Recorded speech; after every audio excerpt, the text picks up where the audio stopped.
Hello, welcome back to my channel.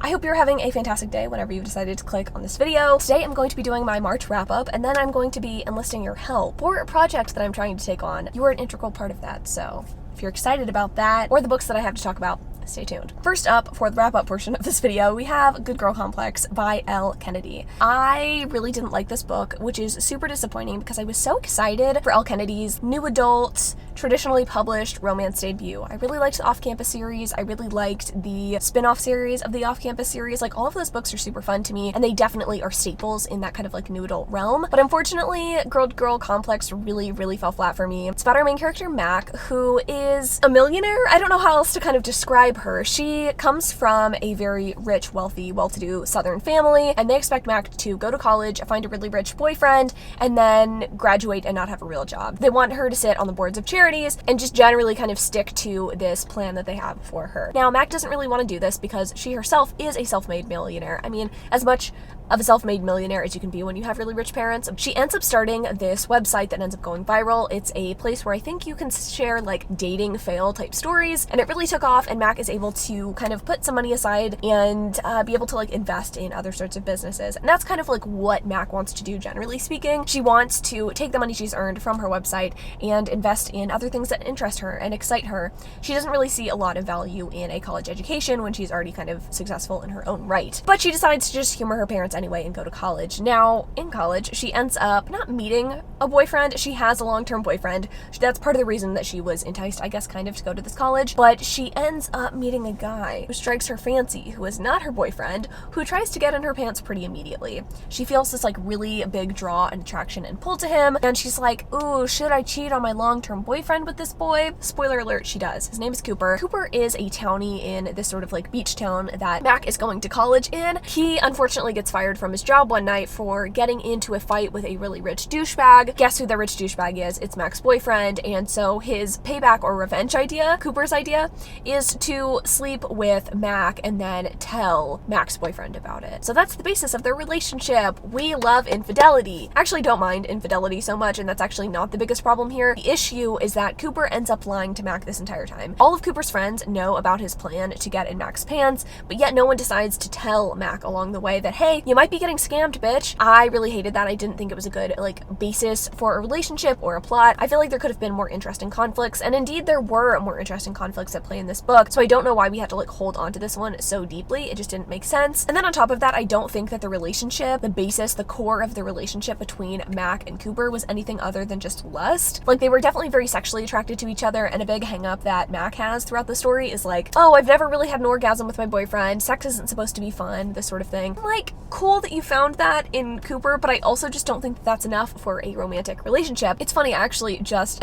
got done watching a vlog from my friend Crystal, and she was talking about and complaining about how many romances have the relationship and the romance based on just lust with no sort of basis other than that, no emotional connection, no common interest, nothing. And that's definitely how this book felt. I guess you could say that they were both kind of entrepreneurs, like Mac and Cooper kind of had that in common, but it wasn't enough, in my opinion, to like form the basis of a romance. And on top of that, it didn't really work. Like, this whole lying plot line, I don't like it. Don't like the whole hidden identity or I've been lying to you this whole time thing. It felt very much like After by Anna Todd. Just not what I'm looking for personally in a new adult romance, so I can't necessarily say I recommend this one, and I ended up giving it 2 stars. Next up, we have, I think, like the 4th book in a series. It is After the Fall by Gianna Darling, and this is a book between Cressida and King, who are our main couple in the first book in this series, and I think the intention with this book was to be this sort of like bridge between the first 3 books in the series that all kind of revolve around family members finding their own, like, you know, happily ever after, and then like the greater motorcycle club in mass. So the next book after this one is going to be someone who is not related to the Garros. Garros?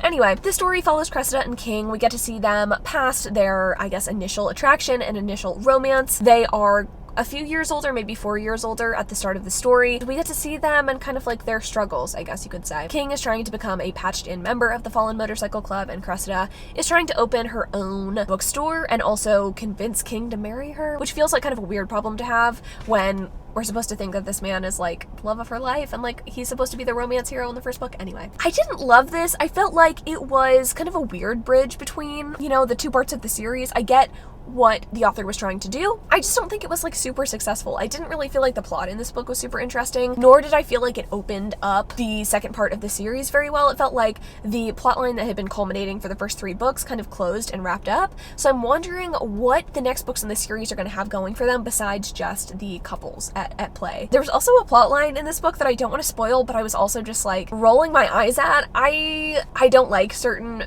things when they happen in books. It's not a secret baby or an accidental pregnancy or anything like that, just letting you know, but there is just like some really unbelievable shit that happens at the end of this book, and I was like, what's the purpose of this? Like, why?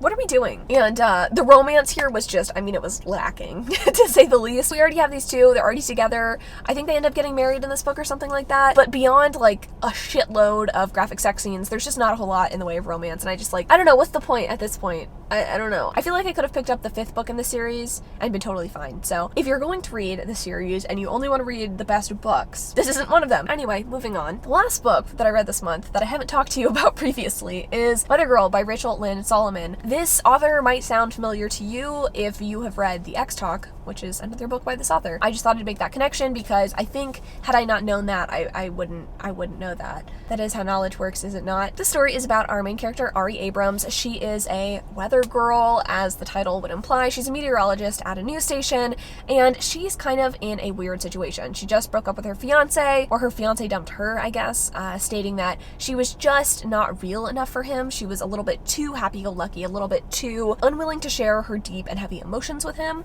So she's kind of dealing with that. It was a really heartbreaking loss for her, and now she's kind of dealing with the sadness and the depression that follows that. She's dealt with depression her whole life, and that's a huge theme in this book, so trigger warning for that. Also kind of navigating the relationship with her mom, who has had depression Ari's whole life. On top of that, she's dealing with a lot of tension in her workplace. So she is not like the head meteorologist here, or the head weather girl, I guess, as her love interest so lovingly calls her. She works with a woman named Torrance Hale, and Torrance is like the head honcho, the best meteorologist, the most famous meteorologist in town, and she is supposed to be kind of the mentor and the guide for Ari, but she is too busy fighting with her ex-husband, who also works at the station instead.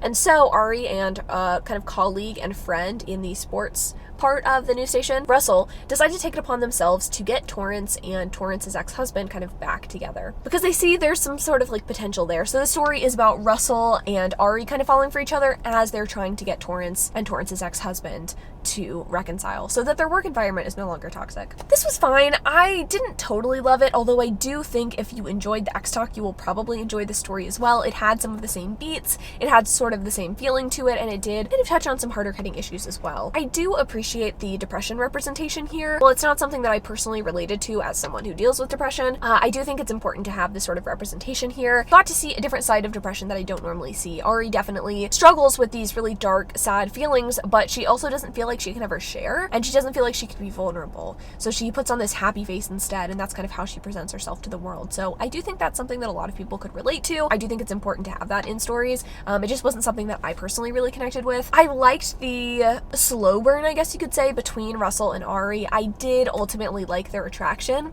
I understood it, and I liked how reassuring our heroine was to our hero. Our hero is plus size, and he definitely is self-conscious about that, and I really liked how our heroine kind of like comforted our hero and was just like straight up sexually attracted to him and showed him like, hey, there's nothing wrong with you, I'm into you, you're sexy. I loved that. I thought it was awesome. I think for me, just what was like lacking here was the spark. I don't know how to say it. I felt the attraction between the two of them. I just feel like the spark was missing. It felt like all of the pieces were there, but the intangible was just missing. And I think that happens a lot of the time when I'm reading these sort of like traditionally published contemporary romances that are trying to kind of hit certain marks and show certain things. It's like I understand what the author was trying to do. I just didn't fully believe the relationship and didn't fully buy into it. And I also felt like there was maybe just a little bit too much time spent on the peripherals. There was just so much time spent on the sort of like Torrance ex-husband plotline, when I feel like we could have definitely dived deeper into the whole Russell and Ari romance plotline. So I don't know. It was good. It was fun to read. I loved the audiobook listening experience, and I think if the meteorology or like news station plotline sounds interesting to you, definitely pick it up. Again, also I think it's awesome that there's good depression rep, there is a plus size hero, but it just wasn't something that I like totally adored. So those are the books that I read in March, sort of like rapid fire style. I didn't intend to talk as quickly as I did, but hopefully that was nice and easy breezy for you. This month, I'm hoping to read a whole lot more. I've already gotten through a couple of books and it's only like the 3rd day of April, so I feel really good about that. And I'm feeling a lot more like myself than I have in a long while, which again feels really good to say. Depression has been a real son of a bitch until this time change. The time change, the bright weather has really been helping, and I'm just excited to like make content for y'all. I have all of April planned out. I am on track and on schedule for that, so hopefully there are going to be some exciting videos coming soon. I don't want to just continue to post like one-off reading vlogs. Not that that's bad, I want to be a little bit more consistent and be back to like my normal hectic, frantic schedule. You know what I mean? It makes me feel good, actually. Like, I like that. And something that could help me would actually be your help. I had this video series idea, very much inspired by Miss Abby Glines. She does this series where she asks her subscribers what their favorite makeup products are in a certain category. She tallies up the ones that have the most recommendations or the most like loves, I guess, and she ends up going through those and kind of like talking about why people love them, and it just acts as a really good way and place for people to get recommendations. So I thought it would be fun to do that for books. So I collected some feedback on Instagram and got some really good answers for a few different romance categories that I am looking for recommendations for, but I thought it would be fun to ask y'all here as well. So in the description of this video, there's going to be a Google form where you can fill out any sort of like recommendations you have for the romance categories I'm looking for. I believe there's just 4 at the moment. I'm looking for historical romance recommendations, dark romance, fantasy romance, and contemporary romance, just 4 categories. And I really want to see what the most popular books are in these categories to see if I've read them, to maybe get recommendations from you, and then to kind of present the top 10 in each category in video format and hopefully give you some really good recommendations based on, I guess, your recommendations. So the Google form has slots for each of the different categories. You don't have to fill in all of the categories if you don't want to, but I do ask that if you are going to fill out the form, that if you, let's say, have a historical romance recommendation for me, that you give me the title of the book and the author's name and then click submit. And if you have, let's say, like 5 recommendations, that you submit the form 5 different times. This makes it easier when it comes to the entries and responses in that Google form, but if